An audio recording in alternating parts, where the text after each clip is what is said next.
magical record button. Give the hard drive a chance to warm up. All right, good. So a little countdown.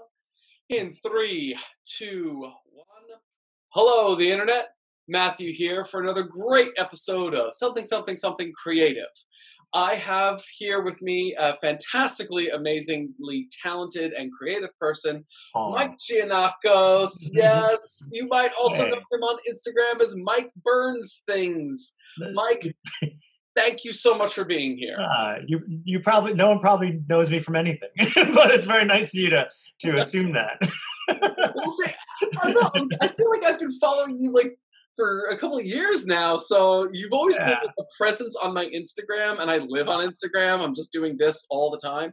So I've always seen your work. I've always been very impressed with your work. We had a chance to connect at a couple of cons, Yeah. and then just stayed in contact, and I'm glad. Hmm.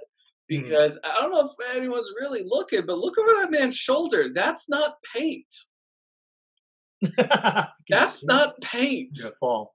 That is Yeah, burned on wood. Dude, absolutely. I love your stuff. It's Thank you. incredible. Thank you. I Absolutely appreciate incredible. it. Thank you. So, you're welcome. How did this start? Yeah. So I guess I found my art again. When I was younger, I was an artist. When you're an artist at a young age, you have a skill, right? And Yes. 8, 9, whatever it was, I was able to draw things, and it was just very natural. Mhm. So obviously, everyone was like, "Oh, you should do this. Like, this is your talent." And I hear over and over again, like, "Oh, wasted talent is a terrible thing, right?" So just like everyone's programmed at a young age, you think, "Well, I can do this, so I've got to make it my career." And I set forth on that path, Mhm. and I just didn't like it. I didn't like art school. I didn't like creating art for other people. I had a really bad time in college trying to, uh, you know, assimilate myself into that culture. Mhm. So I left. I decided, I'm not going to pursue art as a career, and I went a different path. And then maybe I don't know, it's like 8 or 9 years ago, started like getting back into my art, and then more recently got into what I call, there's different names for it, but I call it pyrography. So just because it sounds more badass, it's like people like wood burning or whatever, but like pyro, anything with pyro is Yes. much cooler. So pyrography, so writing with fire, right? So Dude. that's a real thing. I didn't make it up.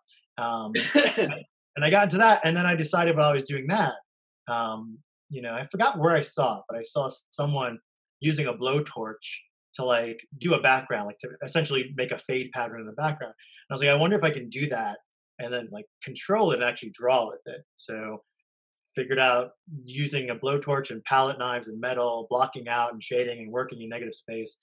I found out you can do it, and there's a small community of us that do it, and just been doing that now because it became really addictive for me to use that medium. So, okay. There's a lot to unpack there. You really opened up. I really appreciate that. It's too much to work with now. So, so Go what, wherever you want, Matt. Wherever you want to you've been go. right with those freaking ADHD squirrels like me Beep, beep, beep. Shiny object, shiny object. all over. Um, all right, so let me start. Let me start back. Let me start with you in college. You said scene, like the culture. Yeah. And I'm a writer. I can't draw. I Uh, used to do photography, but I've known plenty of artists. I've hung out with different artists. All the writers and like the artists are like kind of different. Where it's yeah. still creative, still Yeah. artistic, but it's Sure. like a Absolutely. little different. So hanging out with other artists, and yes, there definitely is a culture of that. Mhm. There's especially when you get enough of us together in a single space, is this creates this like kind of bohemian atmosphere. Yep. And it can be very dysfunctional. I know. Um, but that was my experience. Did you have like a similar experience? Was it like the atmospheres of the people? Like what kind of? It almost sounded like it inhibited you in a way. Yeah. I guess it really starts in high school. In high school, Mhm. that's where teachers would tell me, and my instructors would tell me, "Oh, you do this really well. Have you ever thought of it?" So that's where it really got planted in my head that like, oh, School of Visual Arts where I went would be an option for me, and so I worked with my teachers on that. And honestly, I felt like I couldn't do anything else well. So I was like, I wasn't, I, ADHD here. Math was not a good thing for me. I can write really well, but I didn't have the structure to like write things appropriately, right? And I had a creative mind, so having a creative mind, coupled with other things, art was the one thing I can do, and I felt like it grabbed my focus, and so then I was like, okay, I guess I'll do this. It wasn't anything that I've been dreaming of my whole life to go to art school. It was like junior year. I was like, all right, I guess this is where I'll go, because I had no plans and I was hanging out with my friends having a good time, and I didn't really think about college until junior year. So then I get into School of Visual Arts. I was totally shocked. You go on interviews and stuff, and I'm bringing my art, and my teacher helped me make these slides. Back then we had to use slides, right? I'm Yeah. sure now technology, it's like Yeah, it's on a flash disk, but we had to go with our slides, and you're meeting with someone, and they're asking about you, and I remember just sitting there like talking about myself, and I'm just thinking to myself, like, what is going on, like, what does all this mean, like, you're asking me about like my family and what I and I realized then they were assessing whether or not I was going to stay in that school, right? Like, so my behaviors, or like how I commit to things and my passion. And it was almost like, I guess for them it was like, yeah, you got the skill, but are you going to commit? And that was a big thing they talked about, was like, when you come, we really want you to commit, and really. So I was like, all right, I get it. And then I got in. I was happy because everyone was so proud of me. And I remember that moment of like, getting to college and you're going to SVA. It's like, and then everyone was just like, wow, like, you did it. And I was like, yeah, I guess I did. And then when I got there, when that's all over, right, and everyone's done celebrating you and thinking you're awesome, you get into that world, and you realize that you've never been in anything like this, right? You've always been a good artist, and in a class where no one cared about art, and now you're here with everyone who really, that's their passion, right? So I think people were just on a different page when I got there. I wasn't quite ready for that. And I just remember early on feeling like it was a lot of it was very formulaic. It was like, do this and do that and be this and be that and think this way and think that. And I remember like thinking to myself, like, well, I thought they would allow me to tap into my own creativity. Like, look at me as an individual and say, wow, this is what you're passionate about. This is what you like. This is what you do. Here's how you can grow, and here's how your art can grow. But I get it. Your first year, it's very much like skill development, Mhm. and that wasn't for me. Like, I didn't enjoy class. I didn't enjoy the instruction. Other people were like little baby birds, like, like, give it, like, feed me, like, I love this stuff. I was just sitting there like, I don't get any of this. Like, none of this is speaking to me.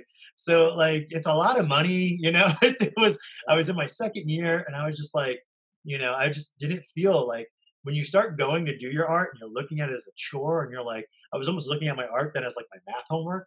I was like, this isn't for me. And it was a personal thing. It just wasn't for me.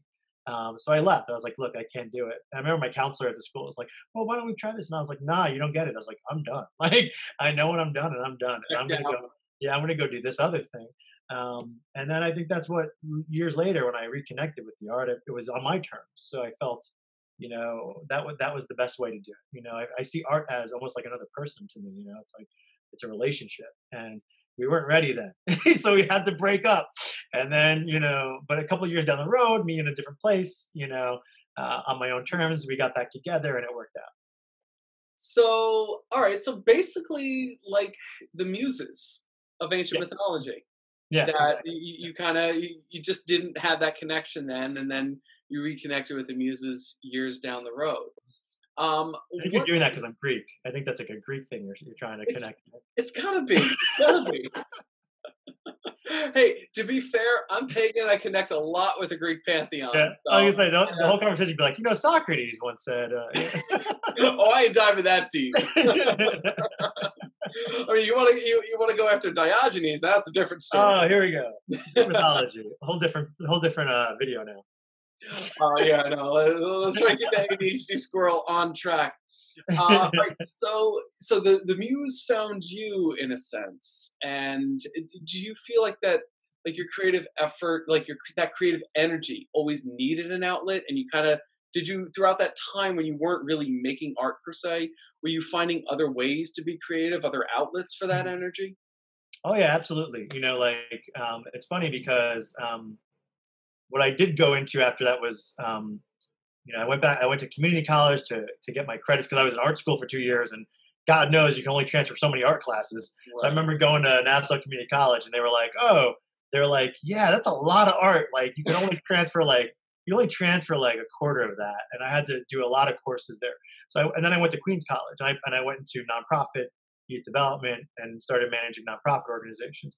But even then, when I was working in nonprofit, I was always figuring out ways to be creative. Like, oh, I'm going to start a newsletter, and they'd be like, "All right, cool. So who's going to work on a newsletter?" I was like, "No, I'm going to do the whole thing. Like, I'm gonna design it. I'm going to do the logos. I'm going to do, So like, and then eventually your boss looks at you and is like, you're not a graphic designer. Like, you don't have to do this. We have a department. I'm like, no, it's all good. So like, you kind of force yourself. Like, again, I took a break from my art, but I was staying, like you said, creative, and doing things that kept my, that creative blood flowing.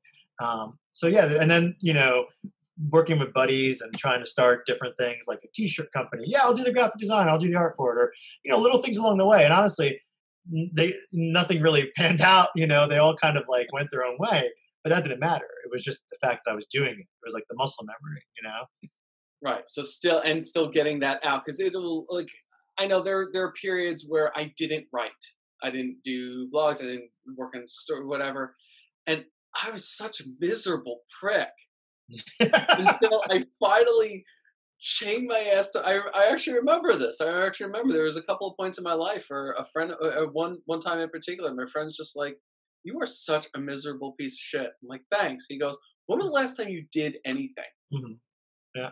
And he goes, "When was the last time you wrote anything? You haven't talked about your stories in months, like anything." And I'm like, "You know what? Fine." And I sat down and I just wrote garbage. But like after that, it was almost like, oh, like I Yeah. felt Right. like myself again. Do you Yeah. ever find it like that? Like if you're Yeah. being Absolutely. Absolutely. Yeah. I mean, it's definitely the thing I would go to when I needed a sense of release or relief, and dealing, as we're all dealing with our personal kind of challenges and our own growth. Like, so, yeah, moments even now when I'm just feeling like I don't have control of something, or I don't kind of, or I'm not like the energy's off. Mhm. Doing that, like going to my garage and doing that, gets me back to center, and it definitely makes a difference. And then when I'm not doing it, and I want to be doing it, I like to say cranky, but before I get to that miserable prick part, yeah, no, it's definitely something where, and thankfully I have an amazing partner, and she lets me kind of have that time in that space, and spend the money on it, right, and do the cons, and do this while she's with 3 kids, right? So I think that support is also helpful, because you can easily lose it in this world, and not have it. And I think, to your point, then you become miserable. Yeah. Yeah. All right. Good. Good. So then we're definitely on the same path there. I try not to ask too many technical questions, but I have to. It's just Yeah. the idea of taking wood and a torch, and you said like a mix of different other tools, and creating this. I mean, everybody's got to make sure you get to his Instagram and look at this. It's just absolutely mind blowing. What's the technical process like? Like, Yeah. how do you do this? Yeah, it's interesting. Most people, when they see it, they don't know. They don't know. Like, it's they assume it's paint, or or that it's drawn.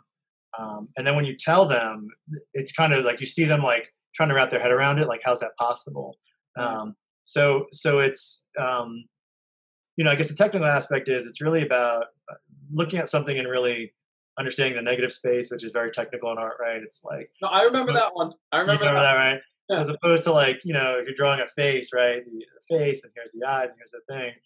I'm working the other way, and I'm going for the shadows first, and then pulling out the details. So like, if you go to my Instagram and you see I have some time lapses where I'm doing it, you see that everything starts with a blank piece of wood, and then everything starts with dark shading around what's going to be the focal point. And then typically, the interesting about I found is, like, you can't. The cool thing about it is wood it's alive, right? and so it has all these different rings and grooves, and it has its own kind of like every piece of wood is different. So Mhm. as you're burning, and you can't really control the fire that much. You can tame it and you can kind of like guide it, but the wood's going to burn how it burns, and the fire's going to do what it does. So you kind of there is kind of like a lack of control sometimes too, where you kind of have to just go with the flow.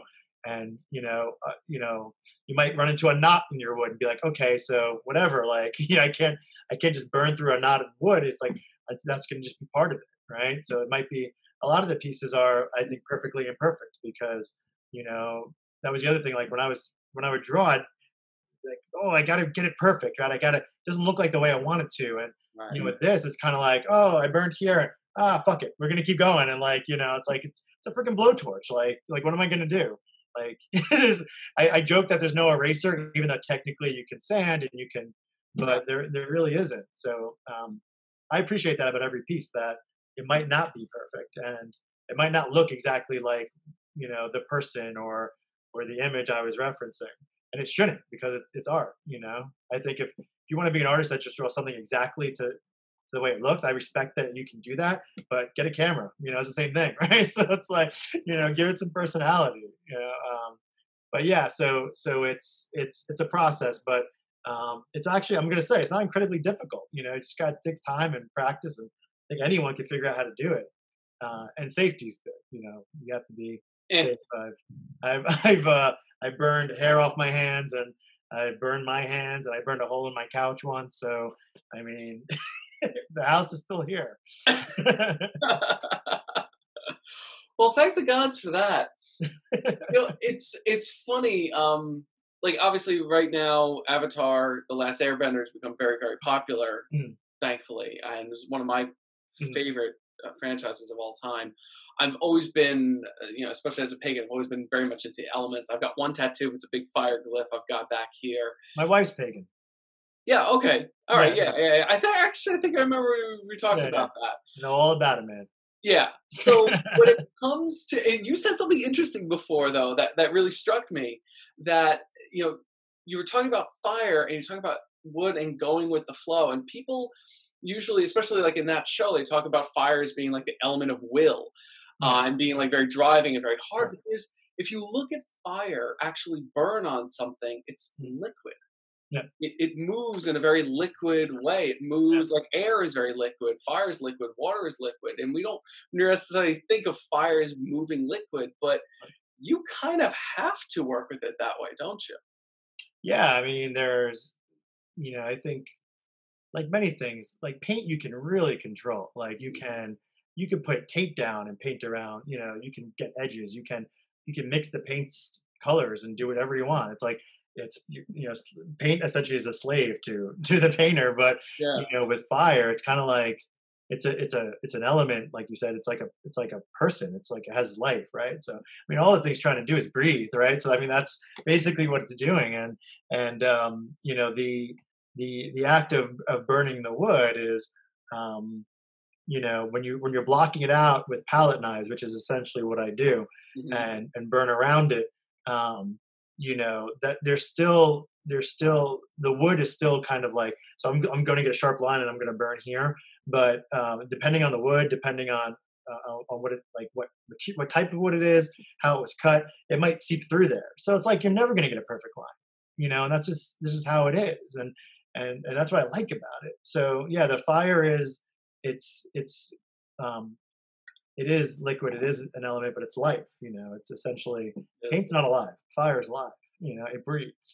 Yeah. So that's why I love it. It's like working with a partner, and it's like, sometimes I talk to it, I'm like, I'll be burning, I'll be like, come on, like, just hold on, like, like the wood is like, I want a dark burn, and like sometimes you burn too hard and you're charring the wood, and that's going to break off. And then, so there's certain things you don't want to do, and you got to know not to do, because then it's going to really mess your piece up.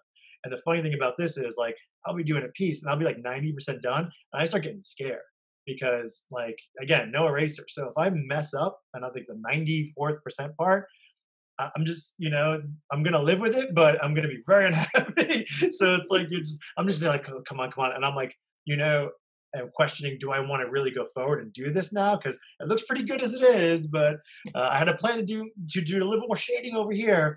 I just kind of like go with the flow, and it's taught me to let go a little bit and not have to control everything.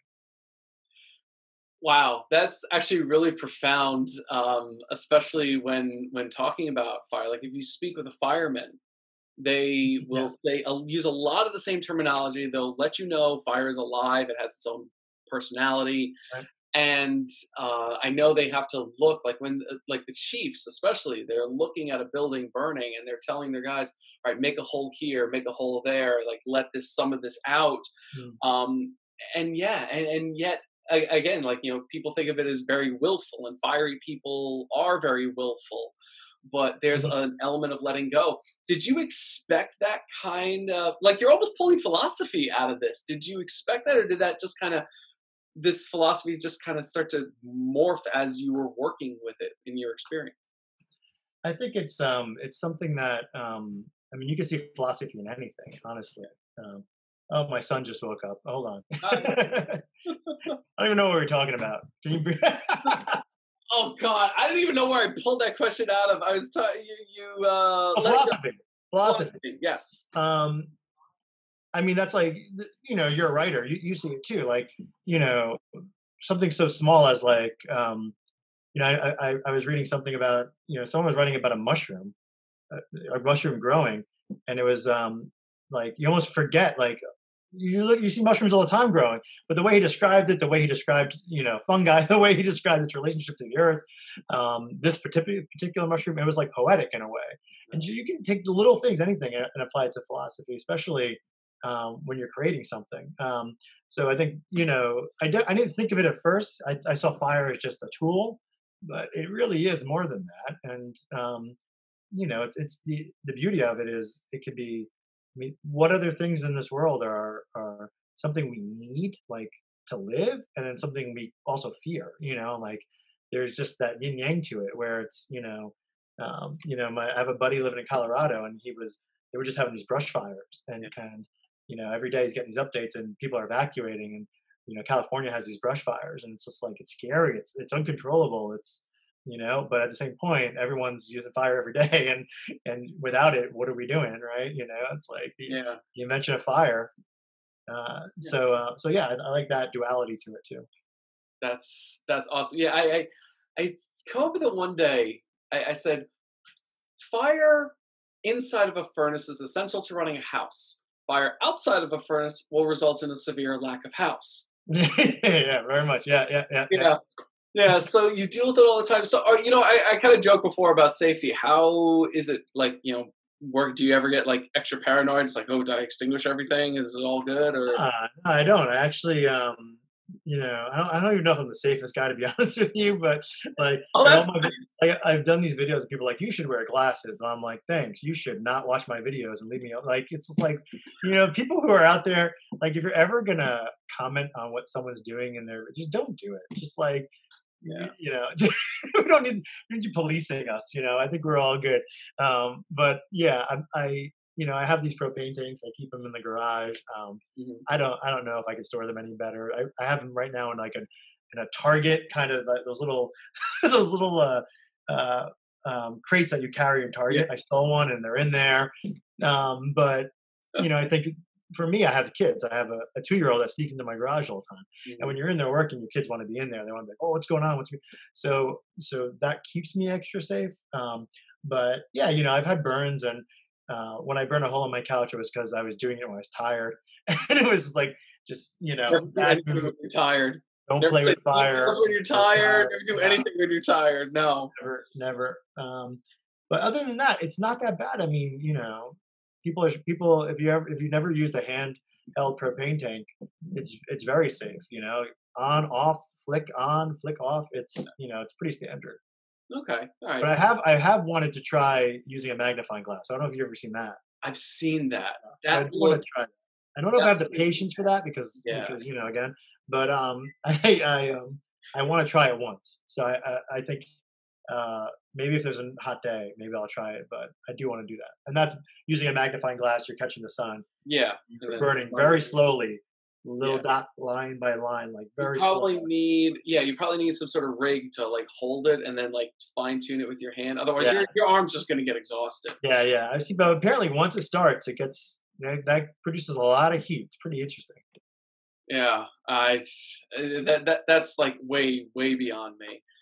But all right. So I know you do commission pieces. Yeah. So for anyone who wants, again, you're gonna be checking for his Instagram, Mm. website, email, reaching out to you. I saw you had. Oh, by the way, I had already done an interview with Shadow Rabbit Clay Guy, who says Oh hello, yeah, by the nice. way. Uh, Because I saw you guys had done a couple videos together where you were yeah, yeah. distributing pieces, his pieces, your pieces. I thought that was My really guy really right there. He's an yeah. awesome guy, man. He's We one love of a kind. And he when I did the cons, a couple of guys, you, him, I met, and I just knew off the bat. I was like, this is, I was new, a new guy on the block, and he helped me out a lot. And he and I actually he did a commission for me. I'm doing a commission for him. We're swapping art. Okay. Yeah, he's an awesome dude. And and yeah, and our boy Lou, who I don't know if you've ever had on or on the show, but Lou is a special dude, and Shadow Rabbit helped me bring a draft table to his house that we made for him.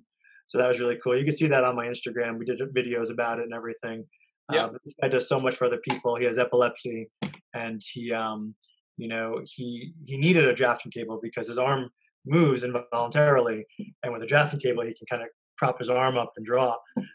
So I found one real cheap. I renovated it. I did art on it, and we gave it to him. And that's the stuff. Like, if I could somehow live doing that, I would. I got to figure it out. I bet you there's a way. But I love commissions and I love doing art for other people. But when you can do it and give it to someone who deserves it and not charge them a dime, that's the best. Dude, that is amazing. All right. Definitely a good high note. One last question then. Oh boy. What advice would you have for someone who is thinking about who sees your art or the art other people do with that, and what would you tell them to get started? On this specific art? Yeah. Interesting. I don't know, man. I don't even know. Don't. All right. Well, let's start with one piece of advice I know. Don't do it tired. Yeah, don't do it tired. Don't. Yeah, that was bad. That was bad. I'm still. I haven't lived that one down yet from who.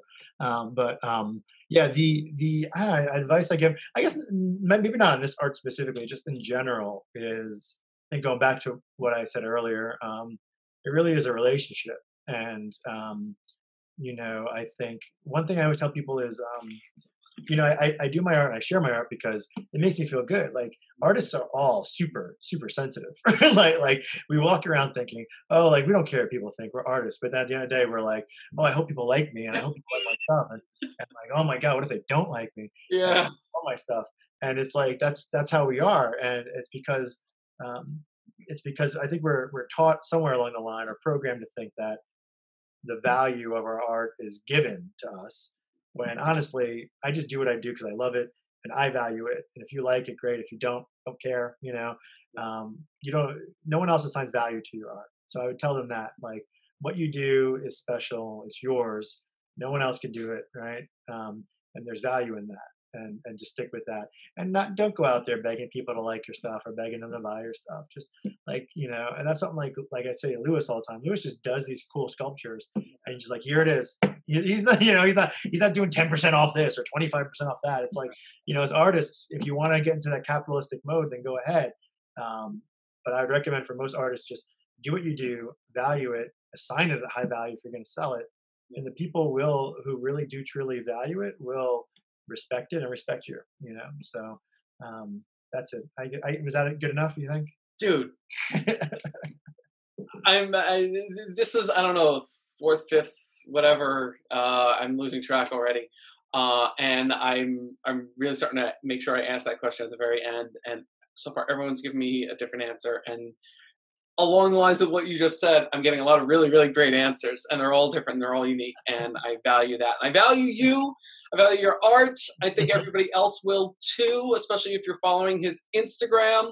So make sure you're doing that. Make sure you check out his website. All that will be down in the YouTube description. All that will be linked at the very, very end of this video. Mike, Thank you so much again for doing Sure. this. Really appreciate it. Mm. So from Matt and Mike, this has been another astounding episode of Something Creative. You're amazing. You're the best, Matt. So are you, man. So are you. Catch you in the next one, everybody. Take care.